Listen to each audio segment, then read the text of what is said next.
也怕了，我的天啊！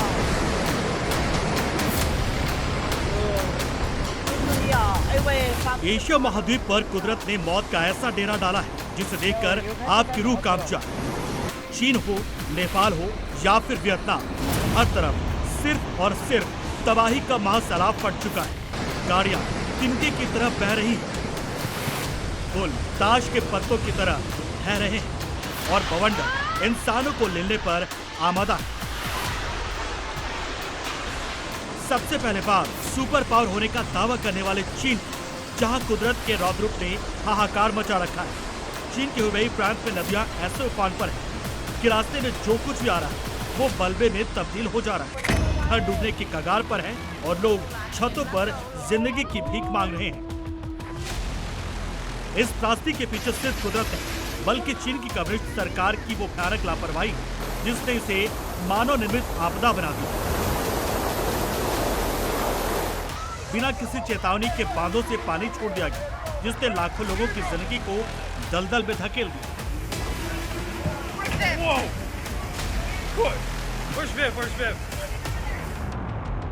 जनता गुस्से में लाल, लेकिन बीजिंग में बैठे हुक्मरान खामोश हैं। राष्ट्रपति शी जिनपिंग इस पूरे विनाश के बीच किसी भी आपदा क्षेत्र में नजर नहीं आ रहे, ना तो पीड़ितों का दर्द बांटने और ना ही मदद का भरोसा देने।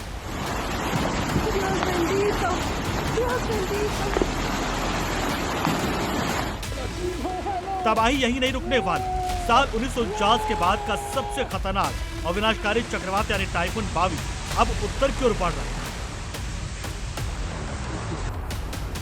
चीन के झेंजियांग प्रांत में खौफ का आलम ये है कि 27 लाख लोगों को अपना घर-बार छोड़कर सुरक्षित स्थानों पर भागना पड़ रहा है। लेकिन असली खतरा अब रूस पर मंडरा रहा है।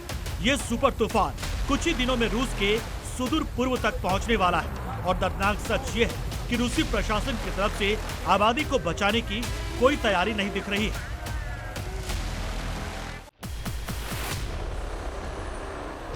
चीन में सैलाब का ऐसा सिस्टम टूटा है कि गाड़ियां अब सड़कों पर चलने के बजाय तिनके और नाव की तरह बह रही।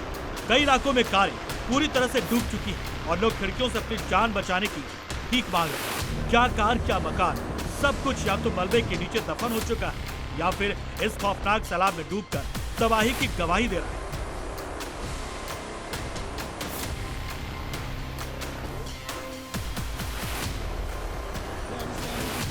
तबाही का यह मंचर सरहद पार नेपाल तक पहुंच चुका है। नेपाल के कास्की जिले में कई दिनों की मूसलाधार बारिश के बाद तिमरोंग नदी ने विकराल रूप धारण कर लिया।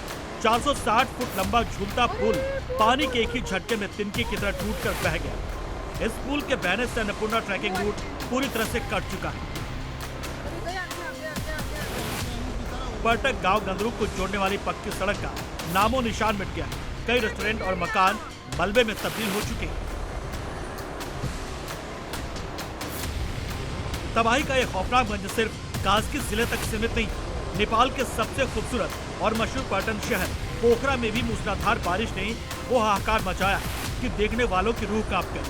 यहाँ नदियाँ ऐसे रौद्र रूप में उफान पर आई कि पानी के तेज थपेड़ों के सामने एक मजबूत कंक्रीट का पुल ताश के पत्तों की तरह ढह गया। पुल का अपनी आंखों के सामने पल भर में जमींदोज होते देख वहाँ मौजूद लोगों में दहशत फैल गई।